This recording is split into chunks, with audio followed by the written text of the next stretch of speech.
सागर, दीपिका, आज से पहले मैंने इससे भद्दा मजाक कभी नहीं सुना। अनीशा, ये मजाक नहीं सच्चाई, और तुम इसे जितना जल्दी स्वीकार कर लो वही तुम्हारे लिए अच्छा होगा। नहीं, मैं तुम दोनों को ऐसा कदम नहीं उठाने दूंगी। तुम बेवजह परेशान हो रही हो अनीशा। हम जो कुछ भी कर रहे हैं उसमें हम सबका फायदा है, और तुम्हारा भी। सागर, नुकसान और फायदे से पहले सही और गलत के बारे में भी सोचना चाहिए। बस अनीशा, ये नैतिक विज्ञान का लेक्चर देके हमें बोर करना बंद करो, और तुम्हारा ये लेक्चर सुन के हम लोग अपना फैसला नहीं बदलेंगे। देख लेना, तुम दोनों बहुत पछताओगे। ओ नो, ये गाड़ी तो हमारी तरफ आ रही है। अब क्या करें?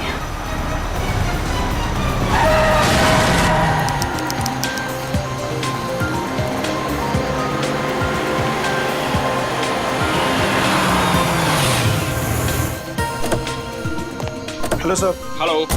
Hello ma'am. सागर, क्या तुम मीर को अकेले ऊपर तक लेके जा पाओगे? पहले भी कई बार लेके गया हूँ। शराब पीने के बाद हमेशा ड्रामे करता है। ठीक है, तो मैं सोने जा रही हूँ, मुझे बहुत जोर की नींद आ रही है। अच्छा सुनो, सुबह जल्दी उठ के शादी में जाना है। Okay, good night. Good night. सुबह जल्दी मिलते हैं। सुनो, जल्दी आना, हमेशा की तरह लेट मत करना। ओके। सर, आपकी कुछ मदद करें? एक व्हील चेयर ले आओ। व्हील चेयर की क्या जरूरत है सर? हम दोनों इन्हें ऊपर ले जाते हैं। आपका कमरा नंबर 303 है ना? जितना बोला उतना करो ना। माफ करें सर, अभी लाए।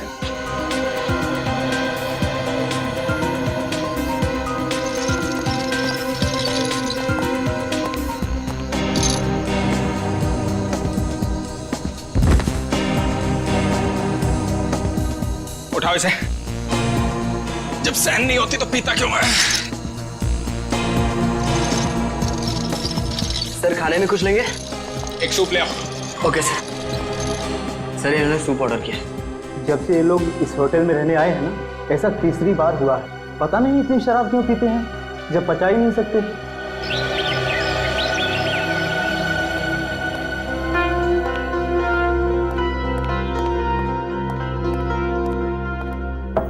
अगर साहब, मीर साहब, सर रूम सर्विस। साहब, क्या हुआ? दरवाजा नहीं खोल रहे? नहीं, देखना दोपहर हो गई है, लगता है इन्हें रूम की सफाई नहीं करवानी है। हो सकता है शायद सो रहे होंगे। सो रहे होंगे अब तक? हाँ, मैंने सुबह फोन भी किया था नाश्ते के ऑर्डर के लिए, लेकिन उन्होंने फोन नहीं उठाया। और आज तो उनको किसी शादी में भी जाना था सुबह। शादी में भी जाना था और अब तक सो भी रहे? मतलब जरूर कुछ गड़बड़। तुम यहीं रुको, मैं मैनेजर साहब को लेके आता हूँ। ठीक है। मैं दीपिका जी को। साहब, साहब, साहब, दरवाजा खोलिए। देखिए मैडम, दोनों में से कोई भी दरवाजा नहीं खोल रहा है। सागर, सागर, दरवाजा खोलो।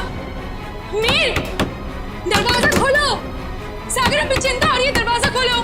मैम, मिस्टर मीर का तो समझ में आ रहा है, लेकिन सागर जी, वो तो कल रात नशे में भी नहीं थे। मैं फोन करती हूँ। फोन भी नहीं उठा रहे। मैम, अगर आप इजाजत है तो मैं मास्टर की से दरवाजा खोल सकता हूँ। हाँ प्लीज।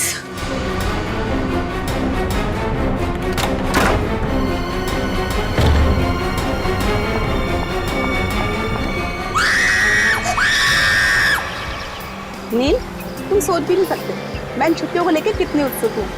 आखिरकार तुम्हारे ऑफिस वाले और मेरे ऑफिस वाले राजी हो ही गए और हमें एक हफ्ते की छुट्टी दे दी। भाई समझ में नहीं आता कि इंसान अगर दिन में 14 घंटे काम करेगा तो वही अपनी खूबसूरत बीवी के साथ वक्त कब बिताएगा? नहीं नील, तुम अपनी आंखें सड़क पर रखो। तुम जानते हो ना, तुम जब भी गाड़ी चलाते हो मुझे कितना डर लगता है। अरे तुम बेवजह घबरा रही हो। हाँ, अरे वो देखो, वो क्या है? वहाँ कोई लड़की सच में पड़ी है। देखो देखो। नील, हमें उसकी मदद करनी चाहिए। हाँ, सुनिए, सुनिए, आंखें खोलिए।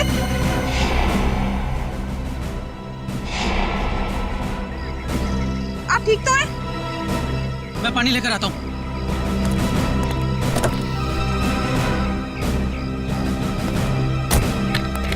ये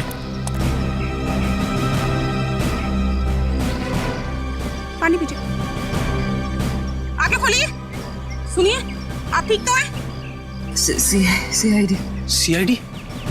नील, हमें इनको अस्पताल लेकर चलना चाहिए। हाँ, और मैं सीआईडी को भी खबर कर देता हूँ। हाँ ठीक है।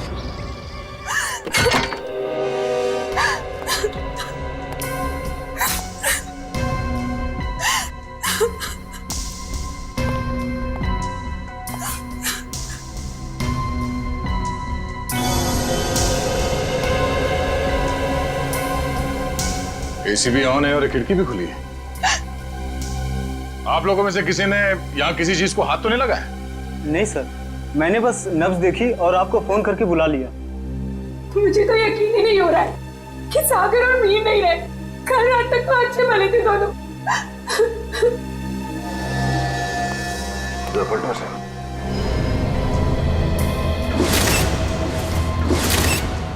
ये देखो फ्रेडी, मीर का खून गला घोट के किया गया है। हाँ सर, गले पे लाल निशान साफ साफ दिख रहा है। निशान देख के लगता है कि नायलॉन के रस्सी से गला घोटा गया इसका।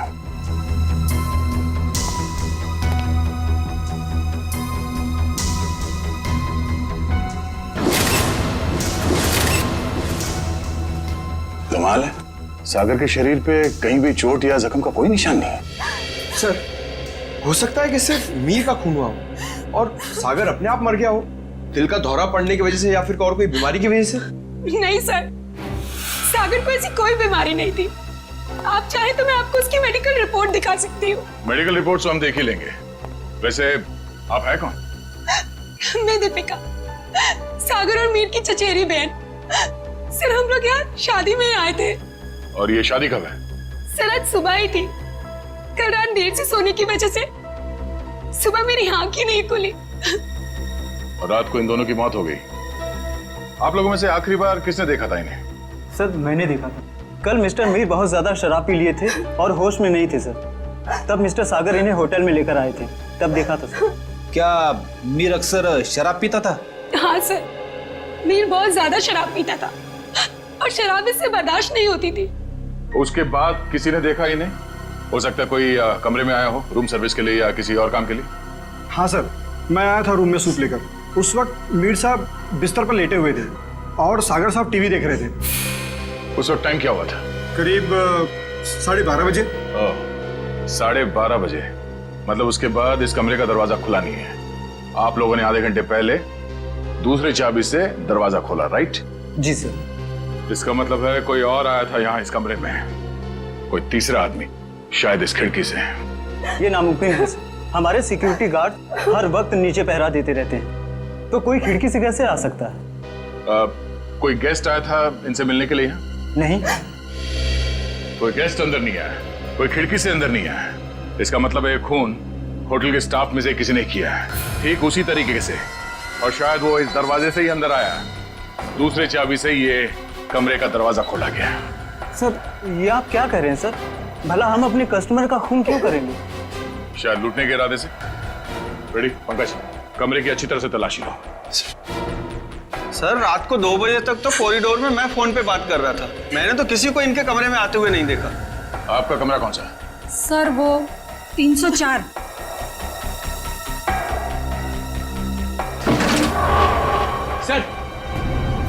सर, इस ड्रॉर में पैसे मिले सर। पैसे? ओह, मतलब ये खून पैसों के लिए नहीं किया गया।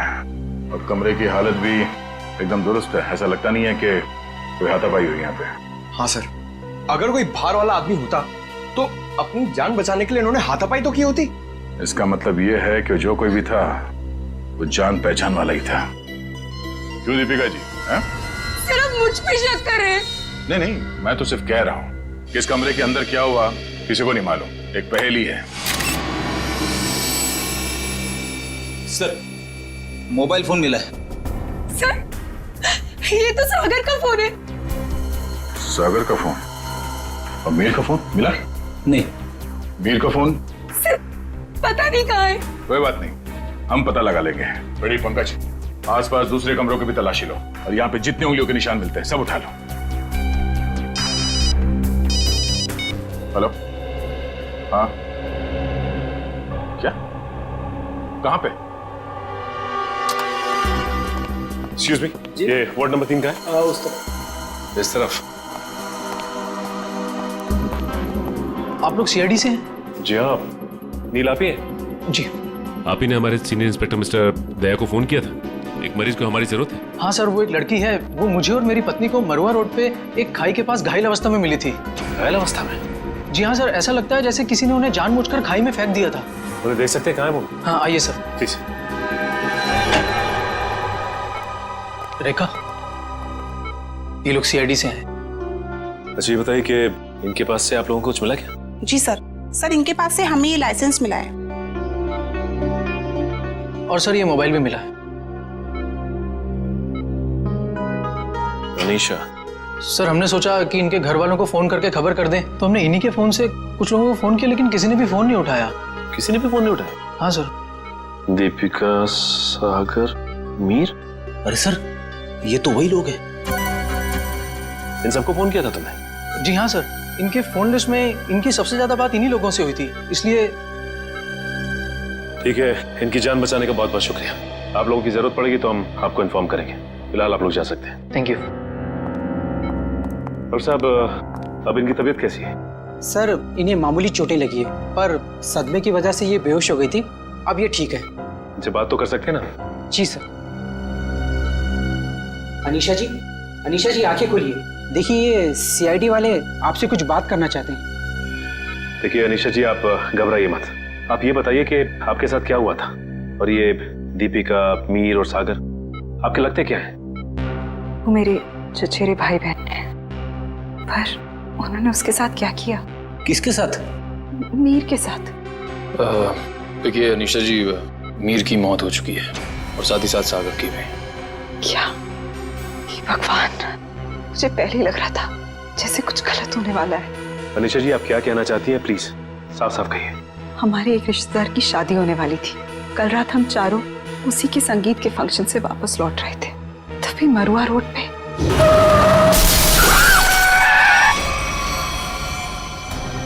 तुम दोनों ठीक तो हो ना? हाँ, हम ठीक हैं। घबराओ मत, ये हमारा ही प्लान था। क्या? चलो।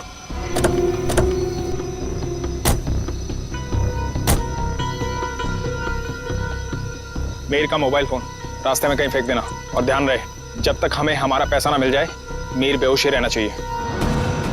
ये लो नया सिम कार्ड। मीर के परिवार वालों से फिरौती की मांग इसी नंबर से करनी है।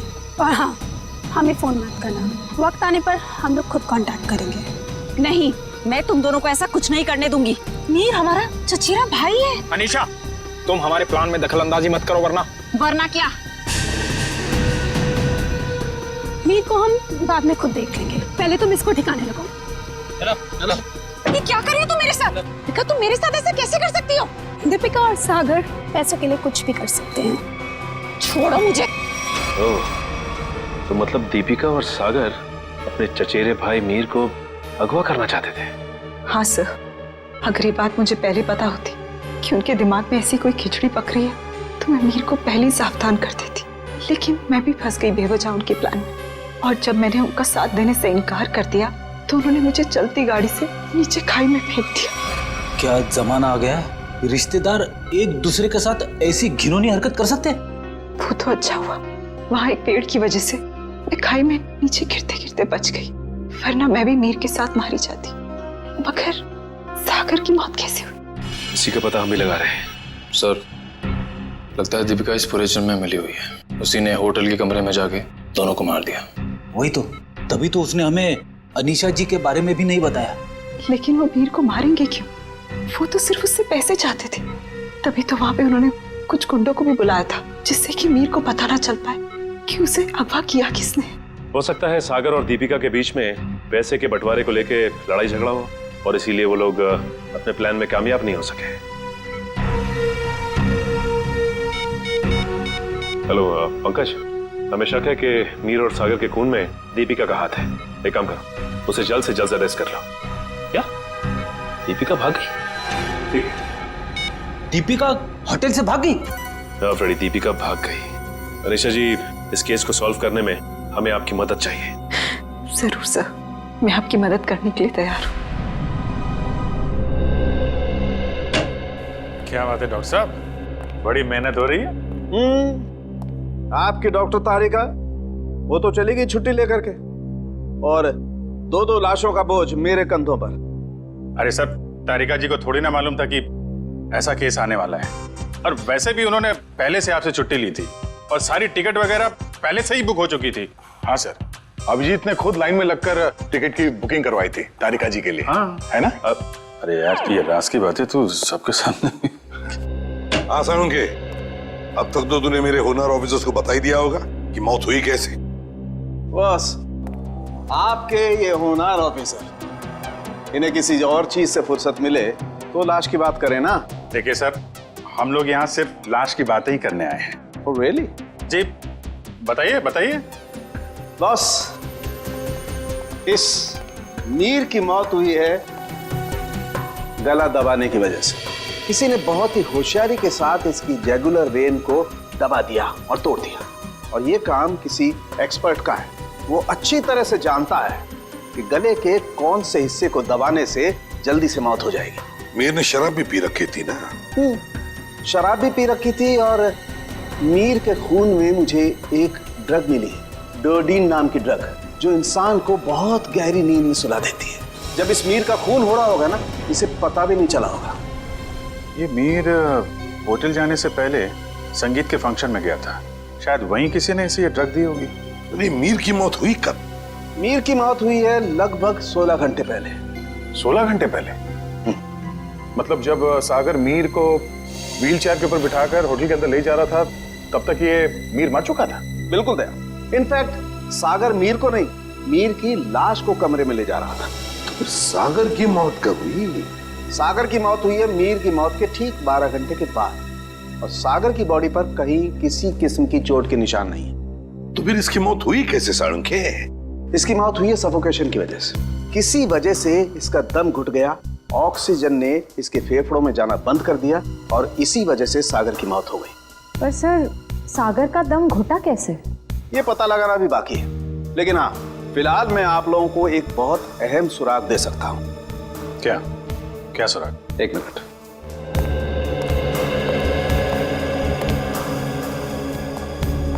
बस ये मीर के कपड़ों के रेशे, और इस पेट्री डिश में सागर के कपड़ों के रेशे। ये कैसा सुराग है डॉक्टर? मेरी तो कुछ समझ में नहीं आ रहा है। बेटा, पहले बड़ों की बात अच्छी तरह से सुन लेनी चाहिए, फिर समझ में आएगा। हाँ, बस मीर के कपड़ों के रेशे मुझे सागर के कपड़ों के पीछे के हिस्से पर मिले, और सागर के कपड़े के रेशे मुझे मीर के कपड़े के आगे के हिस्से पर मिले। क्या क्या क्या क्या?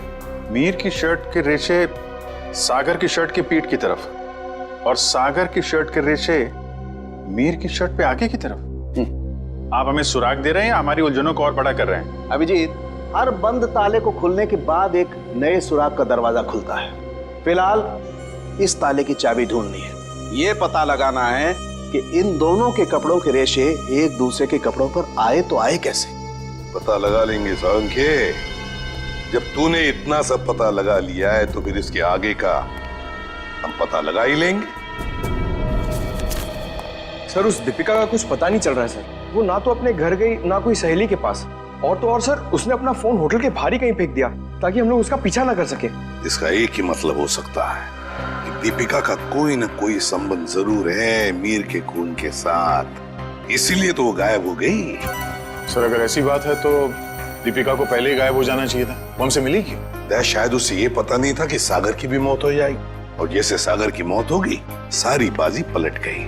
और फिर अनीशा ने भी तो ये कहा था ना। हाँ सर, अनीशा को भी मालूम नहीं है दीपिका कहाँ जा सकती है, और मीर को संगीत समारोह में ड्रग किसने दिया ये भी वो नहीं जानती। सो लगता है सागर और दीपिका के मिली भगत में ये बेचारी अनीशा बेवजह फंस गई है। सर, हाँ सर, सागर के फोन रिकॉर्ड्स मिल गए, लेकिन रिकॉर्ड्स में एक बहुत अजीब बात है। क्या? सर, यही कि कल रात से लेकर आज सुबह 6 बजे तक सागर को मीर के नंबर से कॉल्स आए हैं। मीर? ये कैसे हो सकता है सर? मीर तो मर चुका है, फिर उसका नंबर कौन यूज कर रहा है? सीधी बात है, अगर मीर मर चुका है तो फिर उसका फोन कौन इस्तेमाल कर सकता है? वो खून ही इस्तेमाल कर सकता है ना सागर को फोन करने के लिए। तभी मीर का फोन मिला नहीं हमें होटल के कमरे में से। शायद ये फोन दीपिका के पास ही है सर। ये देखो, सागर की मौत के कुछ ही मिनट पहले उसे एक अनजान नंबर से फोन आया था। अनजान नंबर से। अनजान नंबर? सर, फिर तो सागर की मौत का और इस अनजान नंबर वाले का कुछ ना कुछ संबंध तो है। पता लगाना पड़ेगा इन दोनों फोन्स के बारे में, मीर का फोन नंबर और फिर इस अनजान नंबर के बारे में।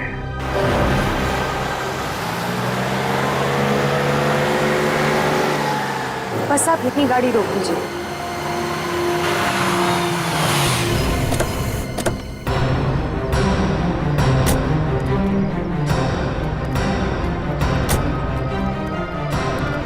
हाँ निशा, क्या ये वही जगह है?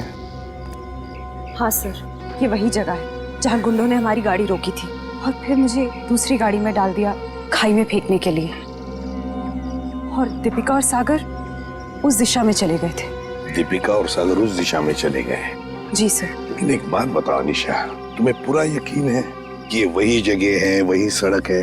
रात का समय था, हो सकता है तुम कुछ भूल कर रही हो। नहीं सर, मुझे पूरा यकीन है ये वही जगह है। जब गुंडे हमारी गाड़ी के आगे आए थे तो हमारी गाड़ी वो पेड़ से टकराई थी। उस पेड़ से? जी सर।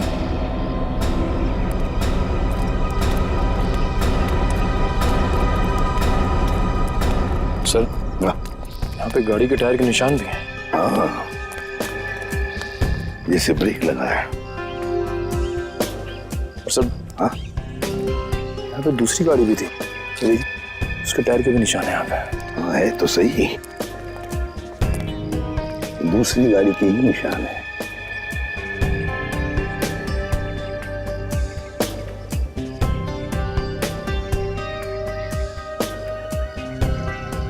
ये देखो, कांच के टुकड़े, कांच के टुकड़े। सर शायद मीर और दीपिका की गाड़ी के होंगे। हाँ, हो सकता है। लेकिन सर, उनकी गाड़ी जब होटल में आई थी तो सही सलामत थी। वही तो फ्रेडी, वही तो। जब उनकी गाड़ी होटल में आई थी तो बिल्कुल सही सलामत थी। जरूर गाड़ी की मरम्मत की गई होगी, क्योंकि जब हमने गाड़ी होटल पर देखी तो बिल्कुल वैसे के वैसे थी जैसे कुछ भी नहीं हुआ था उस गाड़ी को। ये कुछ और ही चक्कर है।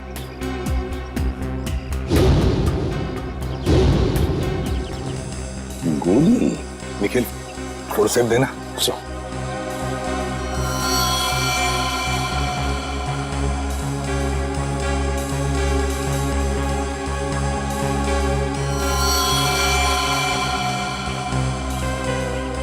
गोली चली है यहाँ पर। अनीशा, जब गुंडों के साथ मुठभेड़ हुई तब क्या किसी ने गोली चलाई थी या गोली चली थी? नहीं सर, मेरे सामने तो नहीं चलाई, पर हो सकता है मेरे जाने के बाद चली हो। तुम्हारे जाने के बाद? अनीशा के जाने के बाद गोली चली थी?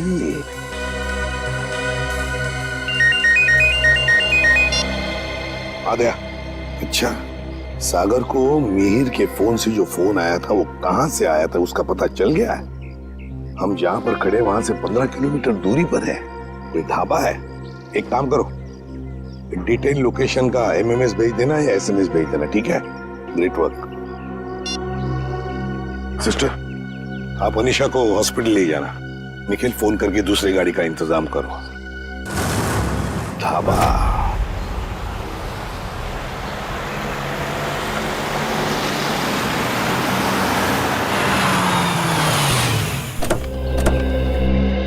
ये है वो प्रकाश ढाबा, यहाँ से किया गया था सागर को फोन। आइए आइए साहब, क्या खिलाऊं आपको? दाल मखनी, कढ़ी पनीर या फिर सरसों का साग?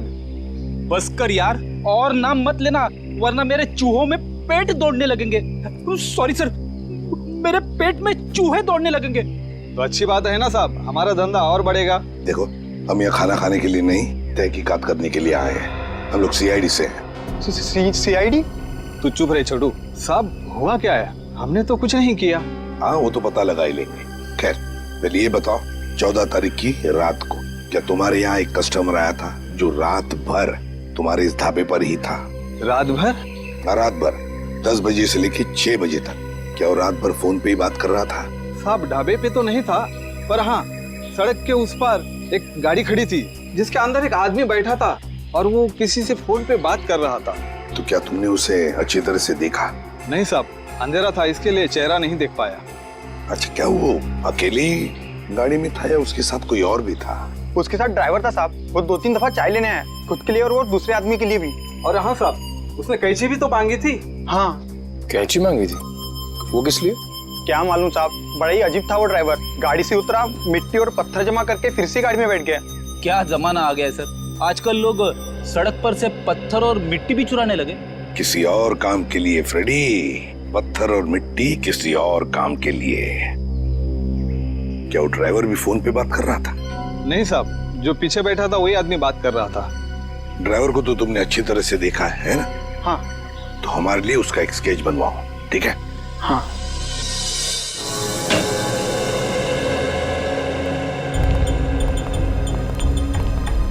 ये है वो उलझी हुई पहली डॉट साहब।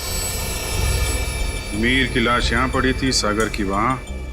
मीर की मौत 7:30 बजे हुई थी और सागर की उसके 12 घंटे के बाद, है ना? और मीर की मौत की वजह है नायलॉन की रस्सी से गला दबाना, सागर की मौत की वजह है दम घुटना। और अभिजीत, कमरे में कोई तीसरा आदमी था नहीं, क्योंकि कमरे का दरवाजा अंदर से बंद था। सर, इस केस में सबसे अजीब बात तो यह है कि सागर ने मीर की लाश के साथ 12 घंटे क्यों गुजारे? और सर, मीर का खून सागर ने किया होता तो वो लाश को वापस होटल में लाने का खतरा क्यों उठाता? अक्सर खूनी खून करने के बाद लाश को किसी सुनसान जगह फेंक देता है। तुम दोनों के सवालों का जवाब इस चलते हुए एसी और इस खुली हुई खिड़की के बीच छुपा हुआ है, जो दया को क्राइम सीन पे दिखाता है। सर, ये भी तो हो सकता है कि सागर का दम घुट रहा हो और उसने खिड़की खोल दी हो ताकि खुली हवा में सांस ले सके। नहीं सचिन, बात इतनी आसान नहीं है। मैंने बताया था ना आप लोगों को कि मुझे मीर की कमीज पर सागर की शर्ट के रेशे और सागर की शर्ट पर मीर की कमीज के रेशे मिले। दोनों की कमीजों पर एक दूसरे के कपड़े के रेशे हैं। Yes sir. सर, ये दोनों की कमीज पे एक दूसरे का धागा मिलना, चलते हुए एसी के बाद भी खिड़की का खुला हुआ होना, ये एक ही बात की तरफ इशारा कर रहा है। और वो क्या है? कि सागर ने मीर की लाश को दोबारा यहाँ लाने का खतरा इसलिए उठाया ताकि वो मीर की मौत को हादसा या फिर खुदकुशी का रूप दे सके। यानी सर, सागर ने पहले लाश को उठाया और फिर खिड़की से बाहर फेंकने की कोशिश की। एग्जैक्टली। उसने सोचा होगा कि सबसे कह दूंगा कि शराब के नशे में मीर खिड़की के नीचे गिर गया, लेकिन इसके पहले कि वो अपने प्लान में कामयाब हो पाता, उसकी मौत हो।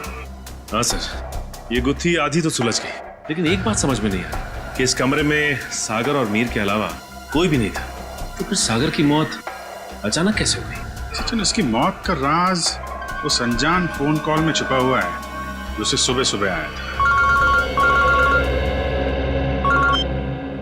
हाँ पंकज, अनजान कॉल का पता चल चुका है कहां से की गई थी? Very good. कौन सी जगह? Jhula tower. Okay okay okay okay, thank you very much Pankaj, thank you ji. Jhula tower तो वो रही बिल्कुल सामने, जो अभी तक पूरी बनी भी नहीं है। या डॉक्टर साहब, सर आप यहाँ देखिए, तब तक हम लोग झूला टावर का चक्कर मार के आते हैं, देखते हैं वहां पे क्या हुआ था।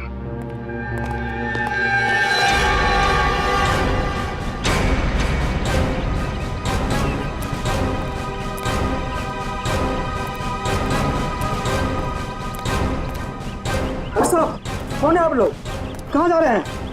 सीआईडी से हम लोग, हमारी ससुराल वाले। सीआईडी? कुछ हुआ है क्या साहब?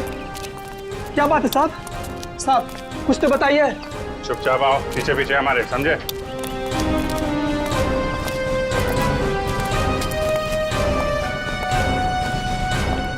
ये देखो, यहाँ से कमरा नंबर 303 बिल्कुल साफ साफ दिख रहा है। जरूर उस आदमी ने सागर को यहीं से फोन किया होगा। परसों रात तुम ही ड्यूटी पे थे यहाँ पे? हाँ साहब, मैं तो हर रात यहाँ ड्यूटी पर ही रहता हूँ। तो जरा ठीक से याद करके बताओ, परसों रात यहाँ पे कोई अजनबी आया था इस बिल्डिंग में? साहब कुछ कॉलेज के बच्चे थे, कह रहे थे किसी पिक्चर की शूटिंग करनी है। पिक्चर की शूटिंग? कौन सी पिक्चर, क्या बताया उन लोगों ने? उन्होंने कहा कोई छोटी सी पिक्चर की शूटिंग करनी है कॉलेज के एग्जाम के लिए। उन्होंने मुझे 15,000 रुपये दिए और तुमने उन्हें अनुमति दे दी यहाँ शूट करने की? जी, मुझे लगा मेरी और मेरे बच्चों की मदद भी हो जाएगी। और खूनी की भी। खूनी? हाँ खूनी। तुम ही बताओ, उन लोगों का नाम नंबर कुछ है तुम्हारे पास? नहीं साहब। अच्छा ये बताओ कि वो बच्चे आए कैसे? साहब वो लोग नीले रंग की गाड़ी में आए थे। नीली गाड़ी? गाड़ी का नंबर क्या? गाड़ी का नंबर याद नहीं, बहुत अंधेरा था। अच्छी चौकीदारी कर रहे हो, उनका नाम पता तक नहीं लिया तुमने, सिर्फ गाड़ी का रंग याद है बस।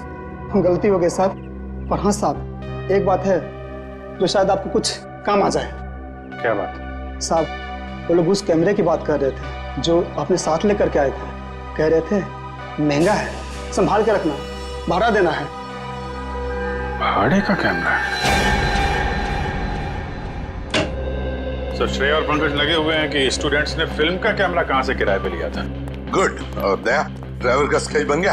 हाँ सर, वो स्केच हमने सभी एम्प्लॉयमेंट एजेंसी में भेज दी है। बहुत जल्द उसकी पहचान हमारे सामने होगी। तू यहाँ? हाँ यार, लैब में बैठा बैठा बोर हो रहा था। मैंने सोचा आप लोगों के साथ ब्यूरो में चल के चाय पी लेता हूँ। अरे चाय तो हम आपको जरूर पिलाएंगे डॉक्टर साहब, लेकिन ऐसा कौन सा सबूत हाथ लग गया है जो आप भागे भागे यहाँ चले आए? सुराग हाथ में तो नहीं लगा है अभिजीत, लेकिन लगने वाला है। ये देखो, ये चार्ट देख रहे हो? ये तो कोई कैलकुलेशन चार्ट लगता है। किस चीज का चार्ट है ये? बॉस, ये मीर और सागर की मौत का कैलकुलेशन चार्ट है। अगर मेरी कैलकुलेशन सही निकल गई ना, तो इस सागर के दम घुटने का राज यूं पता चल जाएगा, यूं। Sir I. सर ये मिस्टर सोहन है। उन कॉलेज स्टूडेंट्स को कैमरा किराए पे इन्होंने ही दिया था। कौन से कॉलेज के स्टूडेंट्स थे वो? Sir QR institute of medical science and research centre. ये मेडिकल कॉलेज के बच्चों को फिल्म मेकिंग में कहां से इंटरेस्ट होने लगा? कितने लोग आए थे? सर 4 स्टूडेंट्स थे। 4 लोग? तो उनमें से किसी ने तो अपना नाम बताया होगा। हाँ सर, एक लड़के ने अपना नाम और नंबर दिया था। क्या नाम है उसका? सुनील। सर नंबर बंद आ रहा था, रास्ते भर ट्राई कर रहा था मैं। जरूर इस मेडिकल स्टूडेंट में से कोई है जो इन दोनों पर नजर रख रहा था, मीर और सागर पर। हाँ सर, और सुबह जिस प्राइवेट नंबर से सागर को फोन आया था वो भी इनमें से किसी ने किया होगा। बस इस मेडिकल कॉलेज में जाकर इन स्टूडेंट्स से मिलो, जरूर कोई ना कोई सुराग तो मिलेगा ही मिलेगा। हेलो, ड्राइवर का पता चल गया? कहाँ रहता है वो?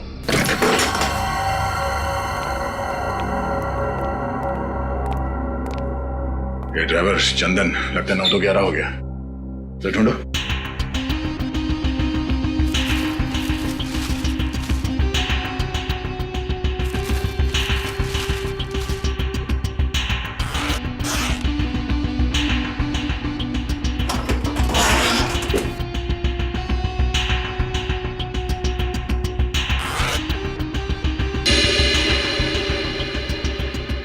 पंकज, पैसों का बैग तो यहीं पे है। पैसों का बैग, इसका मतलब वो शहर छोड़ के भागा नहीं है। पैसे लेने जरूर वापस आएगा। अरे भाई साहब, जी साहब इधर आना। जी साहब, अरे ये चंदन कहाँ गया, कुछ पता है क्या? गाड़ी तो यही है, यही कहीं होगा। ठीक है, आप जाइए। कहीं ये वही गाड़ी तो नहीं जिसे ढाबे वाले ने देखा था? चलो देखते हैं।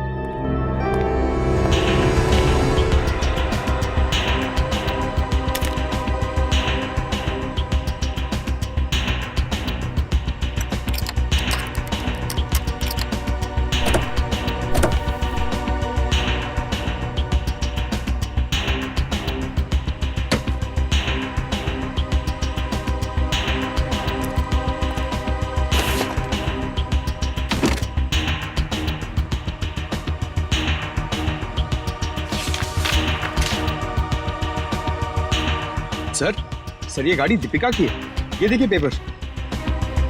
दीपिका की गाड़ी? और ये देखो, पत्थर पे सूखा हुआ खून। शायद ये वही कंकड़ पत्थर है जिन्हें ड्राइवर ढाबे के पास इकट्ठा कर रहा था।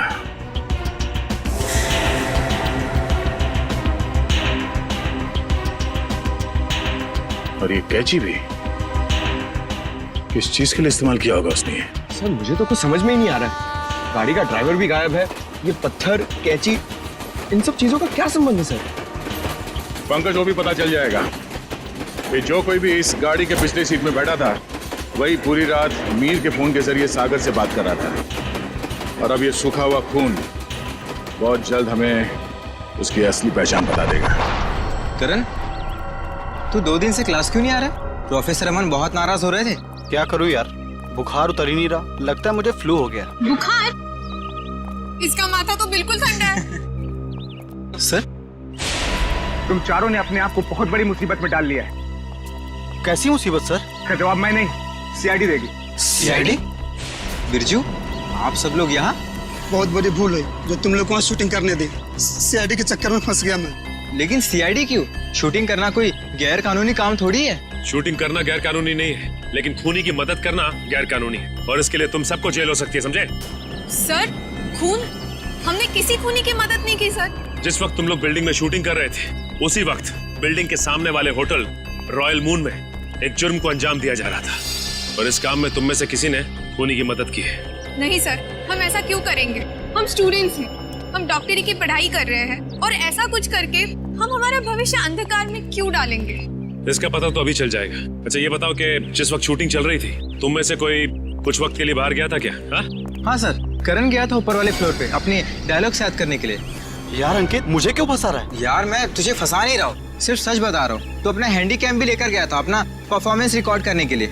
हाँ सर, हैंडीकैम लेकर गया था, लेकिन जब वो वापस आया उसमें कोई वीडियो नहीं था। यार वो गलती से डिलीट हो गया था। देखो करण, झूठ मत बोलो, क्योंकि एक झूठ को छुपाने के लिए तुम 100 झूठ बोलोगे, लेकिन ये तुम सीआईडी के सामने नहीं कर सकते, समझे? इसलिए तुम्हारी भलाई इसी में है कि सब कुछ सच सच बताओ। बोलो। ये ठीक कह रहे हैं, जो कुछ भी हुआ है करण सच सच बता दो। सर मुझे डर था कि मेरी अटेंडेंस कम होने की वजह से मैं एग्जाम में फेल हो जाऊंगा। तभी अचानक मुझे किसी ने एक दिन चिट्ठी भेजी, और साथ में एक सिम कार्ड भी। उस चिट्ठी में लिखा था कि उस होटल के कमरे में जो भी कुछ हो रहा है उसकी लाइव फीड रिकॉर्ड करके मैं उसे दूं, और साथ में उसे फोन भी करूं, तो वो मुझे फेल होने से बचा लेगा। तो सर मैंने वैसा ही किया। मतलब अगर तुम उस जुर्म का आंखों देखा हाल भेजते और उस आदमी को यानी कि सागर को फोन करते, तो तुम परीक्षा में पास हो जाते। जी सर। तुम्हारे साथ बहुत गलत हुआ है, किसी ने तुम्हारे साथ गंदा मजाक किया है और तुम उसके बहकावे में आ गए। वो खत जिसने लिखा था वो तो बच नहीं पाएगा। वैसे इस लेटर में और क्या लिखा था? उस चिट्ठी में लिखा था कि जैसे ही सागर उस आदमी को खिड़की तक लाए तो मैं सागर को फोन करूं, और 5 बार घंटी बजते ही मैं वहां से चला जाऊं। तुम ऐसा कैसे कर सकते हो करण? पास होने के लिए तुम किसी की खून करने में मदद करो? शर्मनाक है ये, शर्मनाक। यार मैं इस बात के लिए पहले से ही शर्मिंदा हूँ। तुम्हें इस बात की शर्मिंदगी होनी भी चाहिए, समझे? अच्छा फिर फोन करने के बाद क्या हुआ? सागर ने मेरा फोन उठाया नहीं, बस वो अचानक वहीं खड़ा रहा। मैंने फोन किया, 5 बार घंटी बजी, उसके बाद फोन काट कर मैं वहाँ से चला गया। ठीक है, देखो ये सारी बात हम लोगों के बीच में ही रहे, क्योंकि मैं नहीं चाहता कि अगर खूनी हमारे आसपास है तो उसे इस बात की भनक भी लगे। मैं समझ सकता हूँ सर। और करण तुम्हें हमारे साथ चलना होगा होटल रॉयल मून में, जहाँ क्राइम हुआ है। करण अब बताओ, सागर और मीर एग्जैक्टली कहाँ पे खड़े हुए थे? यहाँ पर सर, मीर सागर के कंधों पर झूल रहा था। और तुमने सुबह 6 बजे के करीब उनको फोन किया? जी सर। करण ये समझो कि तुम सागर हो और इंस्पेक्टर सचिन मीर है। ठीक से याद करके बताओ कि सागर ने मीर को कैसे उठा रखा? आप अपनी बाजू यहाँ पर रखिए। इसे? यस सर, और अपनी मुट्ठी बंद कर लीजिए। लो, बंद किया? जी। ओह, तो इसका मतलब मीर के हाथ सागर के कंधों पे नहीं बल्कि गर्दन के पास थे। जी सर। इस तरह से? जी। और फिर तुम्हारे फोन करने के बाद क्या हुआ? मुझे कहा गया था कि फोन का रिंग 5 बार बजने के बाद तुम वहाँ से चले जाना। फोन तो बजा पर फोन सागर ने उठाया नहीं। उठाता कैसे भैया? उस वक्त तो मीर सागर का खून कर रहा था। मीर सागर का खून कर रहा था? सर ये कैसे मुमकिन है? मीर तो खुद एक लाश था। तो तुमसे किसने कहा श्रेया की लाश खून नहीं कर सकती? तुम्हारे फोन करने के बाद क्या हुआ? मुझे कहा गया था कि फोन का रिंग 5 बार बजने के बाद तुम वहाँ से चले जाना। फोन तो बजा पर फोन सागर ने उठाया नहीं। उठाता कैसे भैया? उस वक्त तो मीर सागर का खून कर रहा था। मीर सागर का खून कर रहा था? सर ये कैसे मुमकिन है? मीर तो खुद एक लाश था। तो तुमसे किसने कहा श्रेया की लाश खून नहीं कर सकती? सालुंके साहब, आप भी फ्रेडी की तरह। 1 मिनट सचिन, मैं कोई आत्मा की बात नहीं कर रहा हूँ, मैं साइंस की बात कर रहा हूँ। मैं रिगर मोर्टिस की बात कर रहा हूँ। याद है अभिजीत, कुछ सालों पहले भी ऐसा ही केस हुआ था। तुम पूछना अपने एसीपी साहब से, उस केस में एक लाश ने एक आदमी को गोली मारी थी।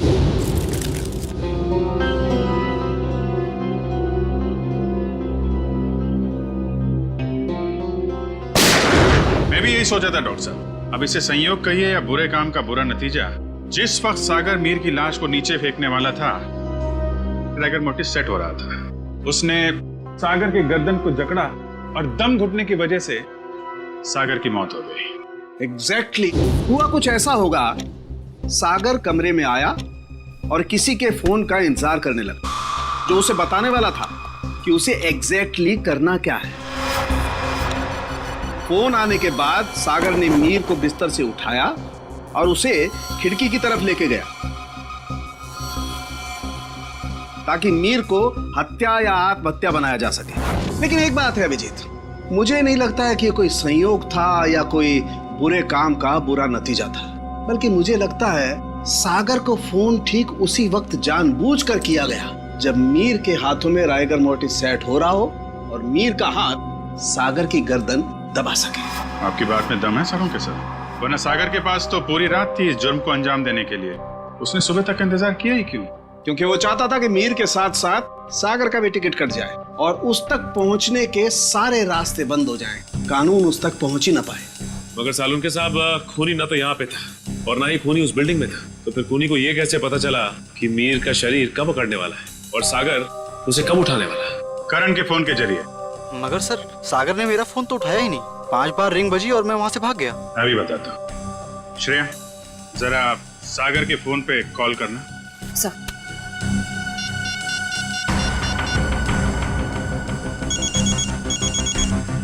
ठीक है। सचिन, अब जरा तुम कॉल करना।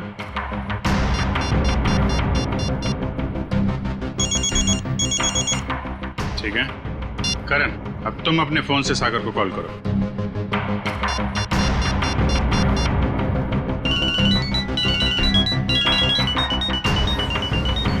ये क्या सर, मेरे फोन करने पर अलग तरह की रिंग बजी? जी हाँ, बिल्कुल अलग तरीके की रिंग।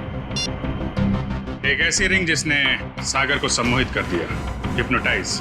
तभी तो वो तुम्हारा फोन नहीं उठा पाया। सर, इतनी बड़ी साजिश? बिल्कुल श्रेया, ये मुजरिम कोई साधारण आदमी नहीं है। ये कोई एक्सपर्ट है, एक्सपर्ट जिसे रिगर मोर्टिस की बहुत अच्छी जानकारी है और लोगों को सम्मोहित करने की भी। ये कहीं करण के कॉलेज का कोई प्रोफेसर तो नहीं, कोई एक्सपर्ट? आज सारे स्टूडेंट्स सही समय पर आ गए। Very good sir. क्या आप आज हमें पूरी प्रक्रिया दिखाने वाले? जी, भविष्य में जो भी फॉरेंसिक डॉक्टर बनना चाहते हैं उनके लिए आज की क्लास बहुत ही महत्वपूर्ण है। लगता है मैडम आ गई। ऑफिसर्स, आप लोग यहाँ? जी हाँ, हमने सोचा कि क्यों ना हम लोग भी फॉरेंसिक साइंस की ABCD सीख लें। हाँ, शायद किसी को इम्प्रेस करने के काम आ जाए। हैं? क्यों अभी जी? वैसे प्रोफेसर रमन, आज बच्चों को क्या पढ़ाया जा रहा है? सर, आज रिगर मोर्टिस की क्लास है। ओह, रिगर मोर्टिस। जी सर। यानी लाश की अकड़न के विभिन्न स्तर विद्यार्थियों को सिखाए जाएंगे, हैं? जी सर, इसलिए हमने खास तौर पर इस विषय के विशेषज्ञ को बुलाया है। अच्छा, कौन है ये विशेषज्ञ, ये एक्सपर्ट? जरा हमारी भी मुलाकात करवा दीजिए इनसे।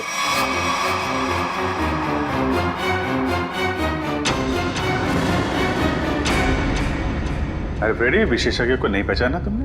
हैं? प्रोफेसर अनीशा, जरा इनका खिला खिला चेहरा देखिए। ऐसी मुस्कान है इनके चेहरे पे जैसे मुजरिमों को तब होती है जब उन्हें गलतफहमी हो जाती है कि वो CID से बच गया। क्यों? ये कैसी बातें कर रहे हैं आप? वैसे खून की प्लानिंग तो वाकई बहुत सोच समझ के की थी आपने, मगर एक गलती कर दी। CID को हल्के में आंक लिया। क्या बकवास कर रहे हैं आप लोग? मैंने कोई खून नहीं किया है, मैं तो खुद घायल हूँ। उन्होंने मुझे खाई में फेंक दिया था। क्या भूल गए हैं आप लोग? हम कुछ नहीं भूले, शायद आपकी याददाश्त कमजोर है। क्या मतलब? मतलब यह कि आपको खाई में फेंका नहीं गया था, आप खुद उतरी थी वहां पे। आपके शरीर पे ये जो जख्म है, चोट के निशान है, ये खुद आपने बनाए हैं। क्या सबूत है ये निशान मैंने बनाए हैं? वैसे हम जानते हैं कि फॉरेंसिक डॉक्टर होने का फायदा उठाकर आपने इस केस में ज्यादा सुराग नहीं छोड़े, पर उस कार को साफ करना भूल गई आप। पत्थर पे जो खून मिला है और कैंची पे जो उंगलियों के निशान है, वो आपके हैं अनीशा जी।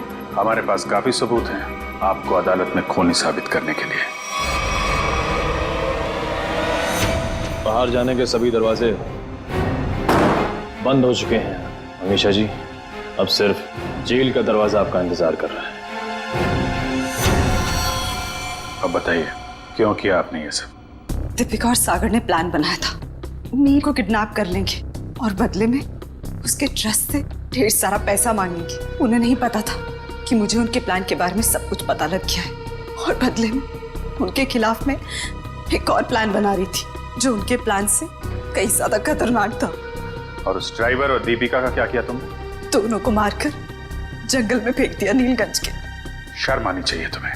एक फॉरेंसिक डॉक्टर का फर्ज होता है कि वो समाज से जुर्म को मिटाने में कानून का साथ दे, खूनियों को पकड़ने में मदद करे, लेकिन तुमने अपनी शिक्षा का गलत इस्तेमाल किया है, खुद एक अपराधी बन गए। ऐसे घिनौने अपराध की सिर्फ एक ही सजा है, फांसी।